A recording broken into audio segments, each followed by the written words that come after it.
Welcome to the Garget Deck and our review of the Casa Magna, or awarded by Cigar Aficionado as their top 25 cigars, the number one of the top 25 for the year 2008. But I've never had one before, and thank you, Van, very much for sending us these to taste today. We'll be having a Monte Cristo Edmundo, which is a very similar cigar in terms of size. After this, I'm going to compare both, not in order to detract or take away from the Casa Magna, because it may be an absolutely magnificent cigar, and I hope it really is, which is a Manuel Quesada cigar, which I understand he's done a joint venture with, is it Plasencia? From Nicaragua. I'm off to Nicaragua in a couple of weeks. I'd love to catch up with you guys if you're over there. Slight tobacco flavours here. It's not a strong, we were discussing this morning on the deck, it's not a strong aroma. No? It's like if you pick up an old football that's got that lovely old, when you're a kid and you got that old football with that nice leathery old, comforting leather smell. Quite oily. Yeah, it is quite oily. Let's light her up.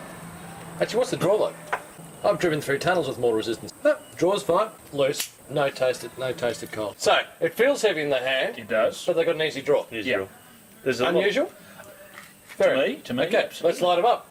We've got into the first couple of, I suppose first half inch. There's a sweetness there. I just got actually just then a charcoaly, woody sort of flavour coming through as well. I said in the break you're probably going to abuse me for it. A marshmallow, hints of marshmallow sort of flavour. But there's no abuse at Friends of the Battles. I'm finding the draw's fixing itself up a bit.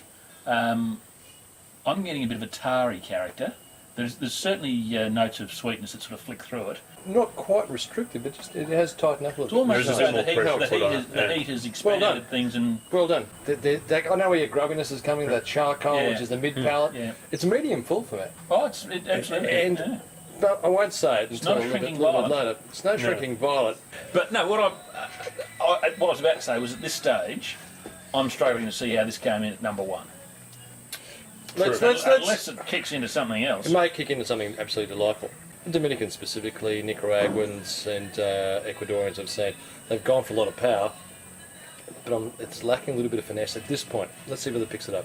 Back to you shortly. Let's get back to the first third. Kenny Garget, start with you this time. Well, I've got to say, this has picked up enormously. I'm thoroughly enjoying this now. I wasn't to begin with, but that harshness and grubbiness seems to have faded. Mine's gone.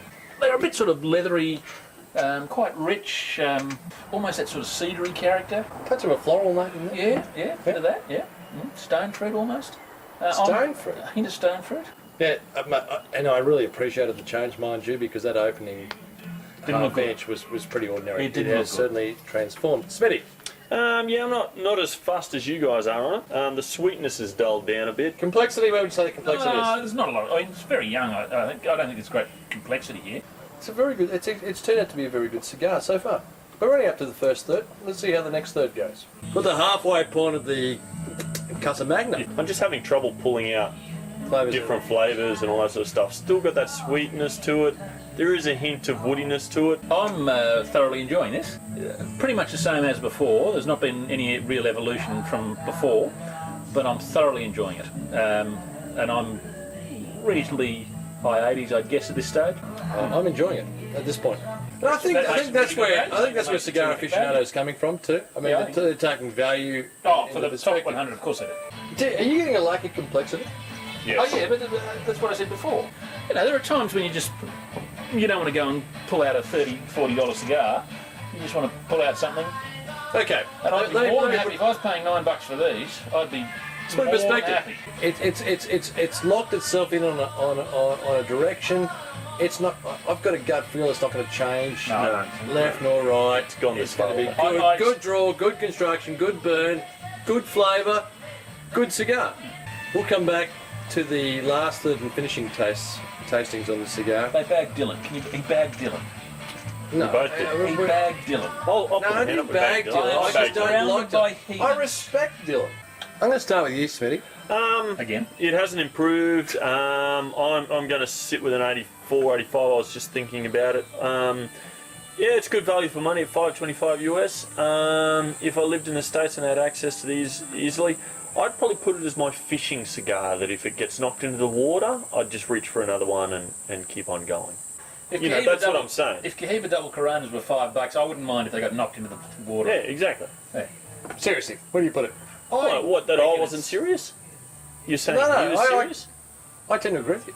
come back Where's that nice midsection gone? There's not really any evolution of flavours. You know, you're not getting the complexity, but Rate it, Ken. 86, 87. I know what you mean by a fishing cigar in a sense that you're not really looking to sit down and have a terrific cigar. Yeah, you know, and you're not going to, lose sleep if you drop it or something like that. No, it's a. I'd at that sort of price, I'd certainly you have a box or two. It's a good, solid Nicaraguan cigar.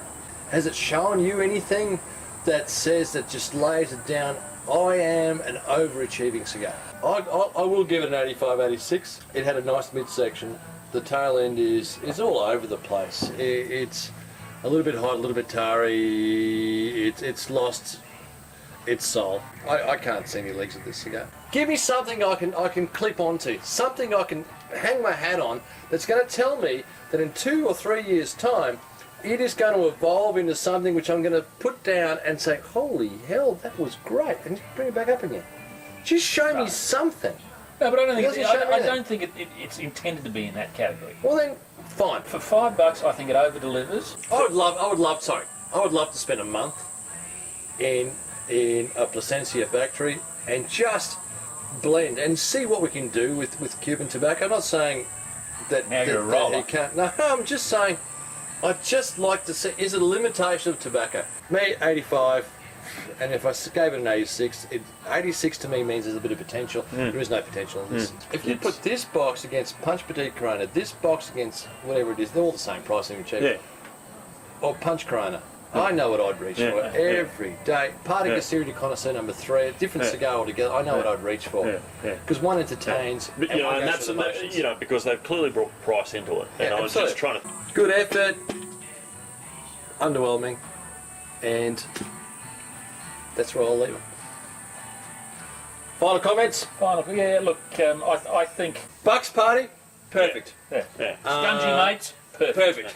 Head wedding, first child, perfect. Anyway, outside of the US, we don't see a lot of Cuban cigars, a lot of non-Cuban cigars, and it's important that we are actually exposed to them. That one there we've been exposed to. Good, not great. Guys, great. We've got the Monte Cristo Nuno next. Let's see if that stacks up. I'm looking forward to that. Same price point. Cheers, guys. I want to revisit the tosser corner. Yeah, look, I mean, he admitted it. I mean, from the mouths of babes. I mean, honestly. I thought that was part of the requirements of the forum. No tossers, no wankers. I know. You're the head tosser at this point in time. Yeah, there are days. Just days. There are months. There's nothing professional on this deck. By the way, I'd like to take this moment just to say, Colt, you're an idiot. Okay? I think that goes without saying. Yeah. Thanks for the Wookiee. So, I mean, do you roll over and take it up the arse to do decent reviews, or, I mean... No trouble parking the Millennium Falcon this week. No, she came in quite nicely after the service from last week. Yeah, beautiful. It's a funny thing, you almost instantly know it's not Cuban. Well, it's almost unwieldy to Well, I me, already told you. in the sense that, for fuck's sake. I've had it with these reviews, honestly. It was hard enough getting out here this RVO. By the way, I'd like to take this moment just to say, Colt, you're an idiot. Okay? Thoroughly enjoying it. It was a really good idea, and to all involved. Of course, Van, if he starts buying Nicaraguans, I'll be right up here. Your logo should have a little beetle running around it. You're right. Your taste in music's fucked. Fuck, you can't sing for shit. Can't see. No, but that's not the problem. Tone deaf, so it doesn't matter. Well, that explains so much. Yeah. And dance deaf as well, as we've seen. Well, Thank you, Michael Flatley. I may be a tosser, and you go first or me? Nothing needs to be said, really. By the way, I'd like to take this moment just to say, Colt, you're an idiot. Okay?